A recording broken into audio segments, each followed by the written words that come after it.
Nous sommes à Vapexpo Paris 2019 et nous allons parler non pas de cinéma mais de l'été meurtrier. Et je suis ici sur le stand de l'Edus avec Claude Bamberger. Salut Claude. Bonjour. Notre cher président de l'association indépendante des utilisateurs de cigarettes électroniques. Voilà, la plus vieille association, en tout cas l'association historique que nous avons ici en France, et Claude en est le président. Nous sommes souvent vus, Claude, un petit peu partout à travers le monde. Je dis à travers le monde parce qu'on était à Varsovie ensemble, mais enfin, ce qui s'est passé à Varsovie reste à Varsovie. Mais voilà, on a eu ce que j'appelle un été meurtrier. On a des fake news de tous bords, on a les USA qui déconnent à mort. Qu'est-ce qui s'est passé? Qu'est-ce qui s'est passé, Claude? Il y a eu un vrai souci parce qu'il y a des vrais gens, tristement, qui sont décédés aux USA de tout à fait autre chose. Et de tout à fait autre chose qui n'est toujours pas résolu là-bas.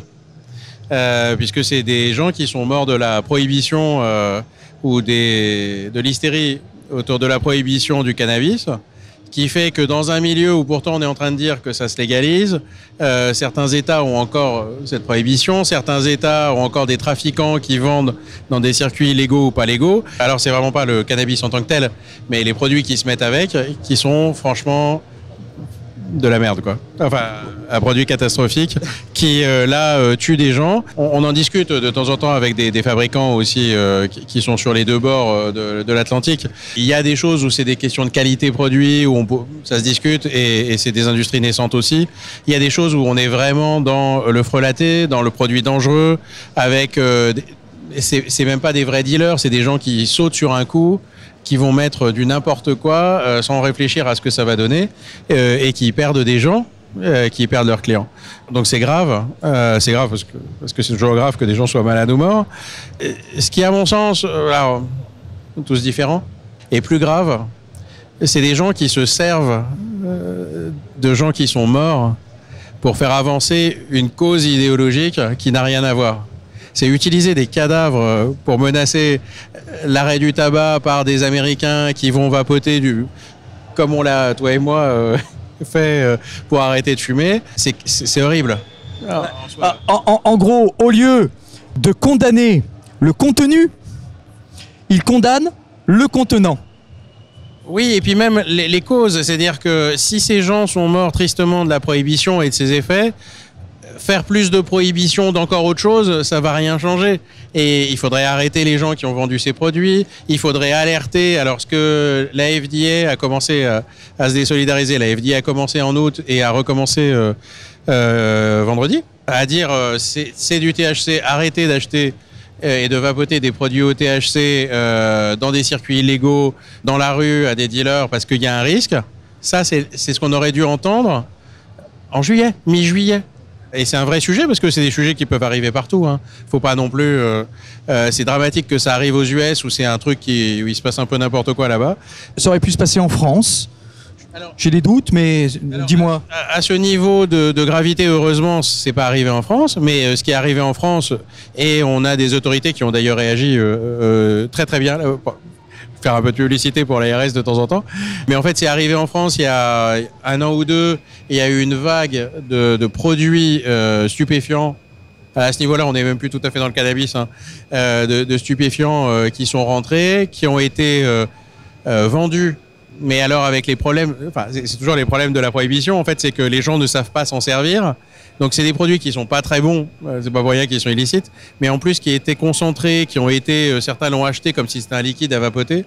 Et il y a eu des gars qui ont été hospitalisés quand même. Mais immédiatement, vraiment, quand je dis immédiatement, c'est dans les 24-48 heures, l'ARS de la région a été avertie. L'ARS, l'ARS, c'est l'autorité régionale de santé, c'est-à-dire le pendant des autorités nationales, mais comme c'est local, ils interviennent en premier.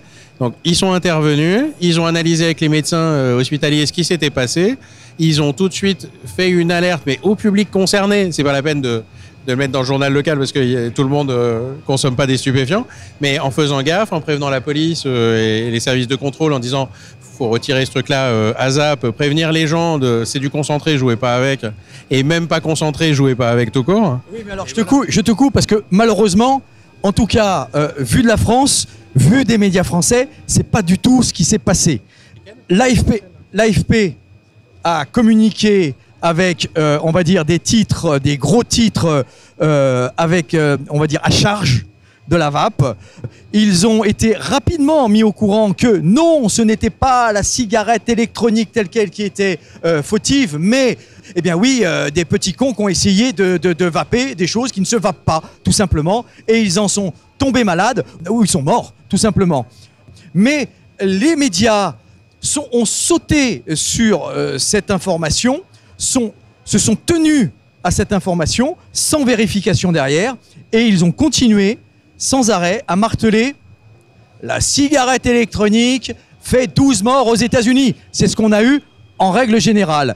Comment, par exemple, l'EDUS peut avoir des actions là-dessus? Est-ce qu'une VAP fédérée, d'accord, l'EDUS, la FIBAP, les associations, la SOVAP, etc., pourrait intervenir pour dire « Mais, journaliste, tu n'as pas fait ton métier, regarde », ou alors, est-ce qu'on a un moyen de pression? Est-ce qu'on peut leur dire « Mais putain, les mecs, arrêtez de nous taper sur la gueule. Non seulement ce que vous dites, c'est faux, mais en plus, vous faites du mal. » Et d'une à une filière, mais ça, ils s'en tapent. Mais à tous les gens qui s'étaient dit « Tiens, je fume, qu'est-ce qui pourrait m'empêcher de fumer? Ben, la vape, c'est pas mal. Ah, merde, non, ça fait des morts. Ben, je vais rester à fumer jusqu'à ce que je sache que ça fait... Quelle est la solution pour arrêter de fumer? C'est bien ça. » Alors, c'est le problème. Alors, clairement, on s'est croisés avec nos avocats cet été. Objectivement, on ne peut pas empêcher un journaliste d'écrire des choses fausses, de notre côté en tout cas, parce qu'on n'est pas lésé à titre personnel, on n'est pas diffamé sur ça. Les fabricants de produits pourraient agir différemment sur certaines infos. Beaucoup de journalistes, en fait, dans le titre, putaclic, alerte sur la vape, et puis 3 lignes plus loin, recontextualisent un petit peu pour les gens à peu près raisonnables, et donc se couvrent sur non mais j'ai pas vraiment dit ça, comme si tout le monde lisait les articles de fond en comble. En fait, dans cette info, il y a quelque chose d'intéressant. C'est pourquoi des gens, dont des autorités, utilisent des morts pour argumenter contre le vapotage, nicotine, arrêt du tabac. Ça, c'est une enquête journalistique intéressante. Et j'ai été en contact avec plusieurs journalistes qui sont en train de se poser la question. Hein. C'est intéressant. Les journalistes se refont pas, hein. Ils sont curieux. Et certains commencent à se poser la question, certains commencent à enquêter, mais c'est un peu plus long. Dans la presse où on est aujourd'hui, c'est je reçois un communiqué, c'est une info, il faut que je la pousse. Je la lis à peine. Je la contextualise pas, je réfléchis pas aux conséquences. Pour les autres, en fait, quand je dis il va pleuvoir à tel endroit, peut-être que les gens iront pas, et peut-être que si c'est faux, c'est une mauvaise idée. Là, c'est attention, vous allez mourir, les gens vont pas aller vapoter. Ben, peut-être qu'ils vont mourir du tabac parce qu'ils auront renoncé. On oublie, on parle à long terme du tabac, on dit c'est pas grave, c'est quelque chose pour plus tard, quand on sera vieux. C'est une des choses qui fait que les gens arrêtent pas assez tôt. On oublie quelque chose, c'est que dans les gens qui vapotent, oui, ils se sauvent, ils se gagnent des années de vie en plus, ils se sauvent la vie pour certains à moyen et long terme. Certains se sauvent la vie tout de suite. Si vous regardez les gens qui ont des AVC, les AVC, c'est quelque chose, en 1 an, on enlève son risque. C'est énorme. Et pourtant, je me souviens d'une étude qui disait « Attention, la cigarette électronique crée des AVC ». On l'a eu, celle-ci aussi. On l'a eu aussi. Alors, il y en a eu 2, en fait, en tout. Il y en a une qui était falsifiée, simplement. Et l'autre qui aurait dû avoir le prix Nobel de physique, et non pas de médecine, puisqu'elle inventait le voyage dans le temps. Puisque les gens avaient eu des crises cardiaques, mais avant de vapoter, et puis intelligemment. Alors, il faut le rappeler, pour les gens qui ont des maladies cardiaques et des accidents graves, de ce côté-là, on peut vapoter pour ne surtout pas fumer après un infarctus, fumer après un AVC, même après. Et on peut aussi se protéger. C'est tard, mais on peut toujours se protéger et c'est vital. Et ces gens étaient ceux-là, en fait, qui ont eu une crise cardiaque et qui ont dit j'arrête, je touche plus une clope, même si c'est dur, mais je vais vapoter, ça va m'aider. Et ces gens étaient comptés comme victimes de la vape. C'est hallucinant. Alors, qu'est-ce que vous avez fait, vous, l'EDUS? Vous avez parlé aux journalistes, vous avez essayé de communiquer. Qu'est-ce que l'EDUS a fait?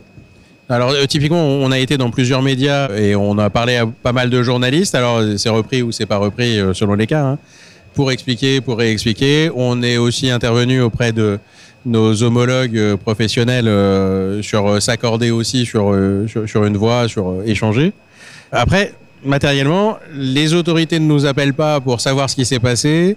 Les journalistes ne nous appellent pas systématiquement avant d'envoyer des articles.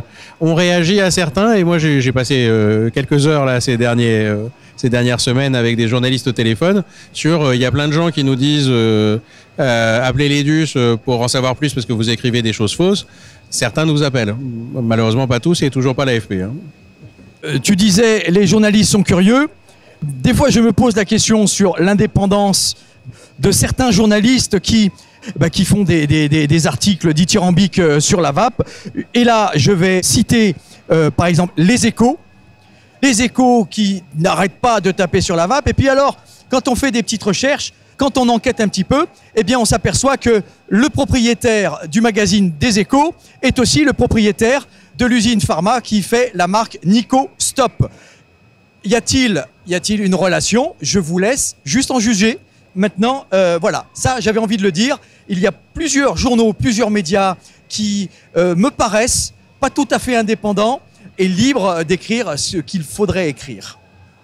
Voilà, donc un été un peu meurtrier, mais on va se battre. Les attaques continuent sans cesse à tomber.